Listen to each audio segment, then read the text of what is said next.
আশ্বস্ত করেছিলেন,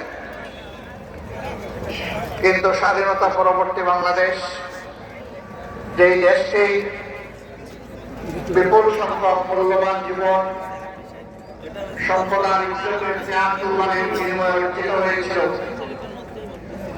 শাসক গোষ্ঠী জনগণের সাথে কথা রাখেনি। আকরাম ভাই এখন আছেন কোথায়? শঙ্করী না? সেদিন যারা লড়াই করেছিলেন, জীবন দিয়েছিলেন, আহত পঙ্গু হয়েছিলেন, তাদের সকলের প্রতি আমরা গভীর শ্রদ্ধা নিবেদন করছি।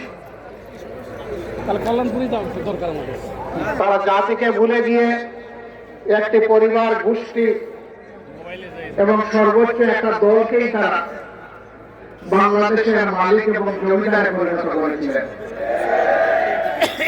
বাকি সমস্ত মানুষকে তারা দাসত্বের শৃঙ্খলে আবদ্ধ করেছিলেন, বহুদলীয় গণতন্ত্র খতম করে দিয়েছিলেন,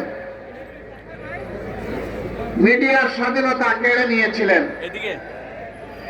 মানুষের বাঁচার অধিকার তারা কেড়ে নিয়েছিলেন, ভোটের অধিকারও তারা কেড়ে নিয়েছিলেন। এক কথায় নগর জীবনে, জনজীবনে মানুষ হিসেবে মানুষের যে সমস্ত মৌলিক মানবিক অধিকার আছে, সবগুলা সেদিন দলিত মতিত হয়েছিল। আমাদের পুলিশ ছিল, সেনাবাহিনী ছিল, আধা সামরিক বাহিনী ছিল, সাহায্যকারী আনসার ছিল, কিন্তু দল, গোষ্ঠী, পরিবারকে রক্ষা করার জন্য সেদিন একটি জল্লাদ বাহিনী গঠন করা হয়েছিল, যার নাম ছিল রক্ষী বাহিনী। এই জল্লাদ বাহিনীর হাতে মানুষের জীবন, সম্পদ এবং ইজ্জতকে অবলীলায় তুলে দেওয়া হয়েছিল।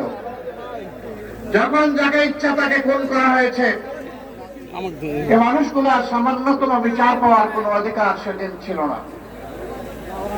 মা বোনদের ইজ্জত লুণ্ঠন করা হয়েছে।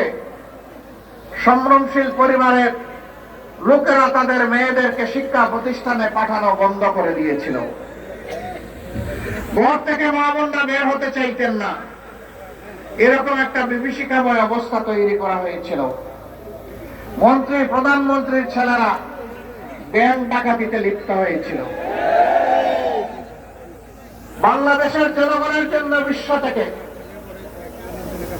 এই বিধ্বস্ত অবস্থায়, যুদ্ধ বিধ্বস্ত একটি দেশের জন্য যে সমস্ত রিলিফ সামগ্রী এসেছিল, তা বাংলাদেশে আসার আগেই বিদেশের মাটিতে বিক্রি হয়ে গিয়েছিল। চত্বরের দুর্ভিক্ষে লাখ লাখ মানুষ সারা বাংলায় হাটে, মাঠে, পথে, ঘাটে তাদের লাশ পড়ে থেকেছে। এই লাশ দাফন করার মতো কোন ব্যবস্থা সেদিন ভালোভাবে ছিল।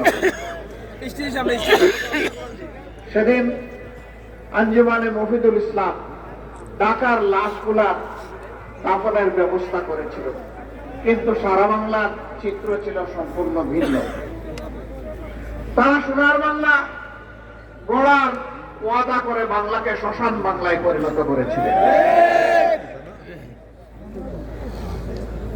মাত্র 4.5 বছরে, 4.5 বছরের দুঃশাসন মানুষকে তটস্থ করে তুলেছিল। এরপরে তাদের কার্যক্রমের পরিণতি হিসাবে দুনিয়া থেকে তারা বিদায় নিয়েছিলেন। কে সেদিন তাদেরকে হত্যা করেছিল?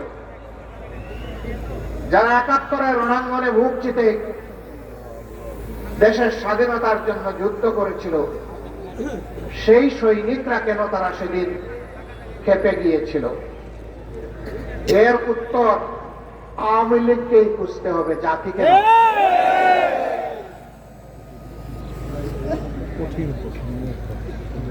সম্মানিত বন্ধুগণ, আমরা আশা করেছিলাম